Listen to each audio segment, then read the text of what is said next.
conference. And MACA has been demanding that campus leaders use Trump's new hotline to call ICE on pro-Palestine students, demanding their deportation.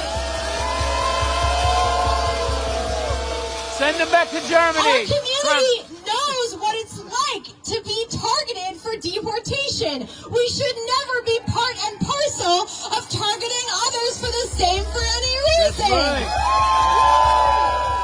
This is not what fighting for Jewish safety looks like.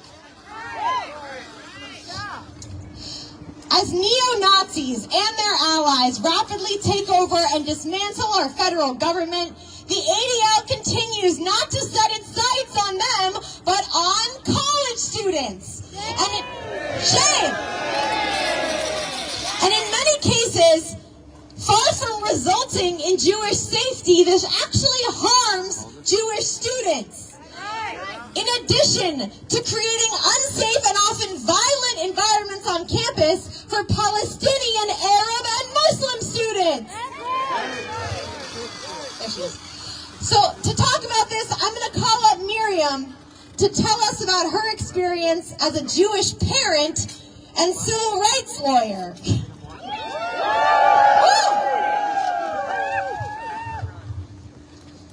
Hi, everyone. Are you all freezing like I am? Working on it. So my name is Miriam, and I'm here to talk about what happened to my kid as a campus activist. My family knows anti-Semitism all too well. I was named for my great-grandmother Miriam, who died in the Warsaw Ghetto. One grandfather fled pogroms when he was 18, and my other grandparents left Vienna when Hitler rose to power. Though they helped rescue many friends and relatives, many more died in concentration camps. Throughout their childhoods, my parents were traumatized by telegrams reporting these murders. I grew up hearing these stories and became determined to fight for those subjected to mistreatment simply because of their identity. I understood the call of never again to mean never again for anyone, not just for Jews. I became a civil rights lawyer and have spent my career fighting discrimination.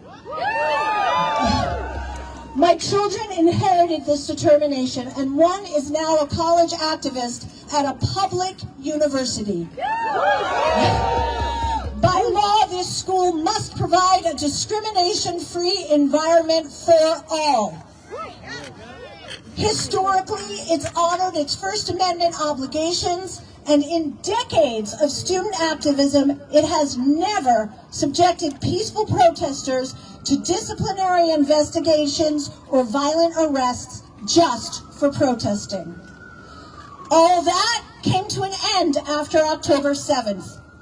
The university began treating students speaking out against Israel's actions and for the rights of Palestinians differently.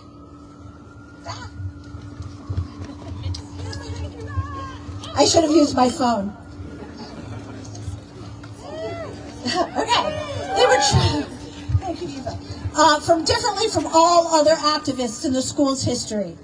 They also displayed utter indifference when Zionist students started harassing and threatening their Arab peers. Right.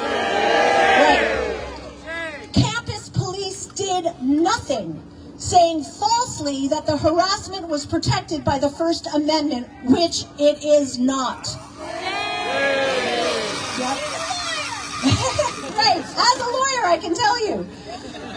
The so-called equity office then delayed its mandated investigation of the harassment for months and remained silent when the same Zionist students docked these activists, including my Jewish kid and other Jews, on a hate site outing alleged anti-Semites. I can assure you that the university's inaction fell far short of the legal standard for responding to a hostile environment on campus. Not only did the school not stop the harassment, but they actively made life miserable for the protesters. When they arrested them for a peaceful sit-in for Palestine, campus police handcuffed an Arab student to the wall for an entire night. Then, despite the doxing as well as the shooting of several students nearby just for wearing keffiyehs, the university published the protesters' home addresses on its website.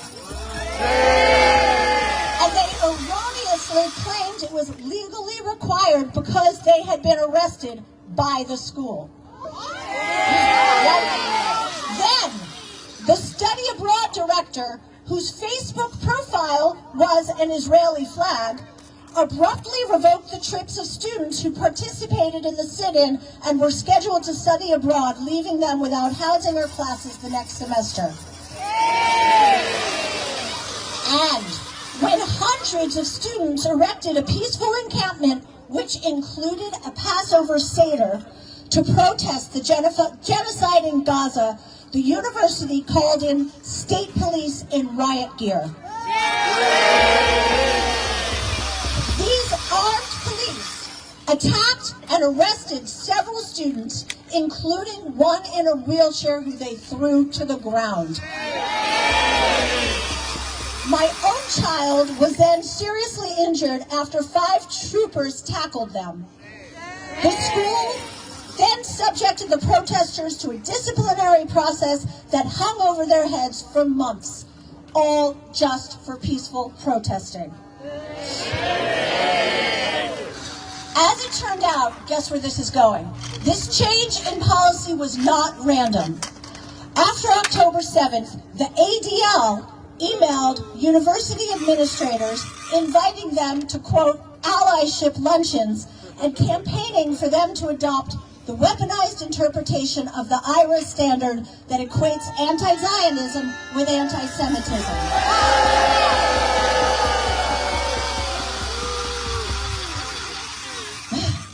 The ADL not only smeared campus activists as radicals, but suggested that this public university censor classes that, quote, promote false narratives accusing Jews as settler colonialists.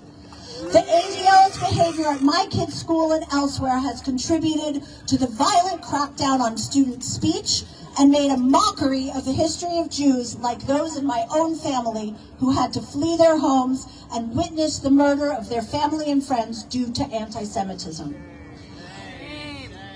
Protesting inhumane actions of a government is not anti-Semitic. It is an act of conscience, and, as in my child's case, is many ways an expression of Jewish identity. The ADL will claim it's fighting campus anti-Semitism, but in my experience, its influence has led to administration targeting anti-war activists, including Jews like my kid. They've targeted them with excessive punishments while ignoring hostile environments for Arab and Palestinian students. ADL's mission states it is founded with a clear understanding that the fight against one form of prejudice cannot succeed without battling prejudice in all forms. Look how far they have deviated from this mission by refusing to condemn Elon Musk's Nazi salute.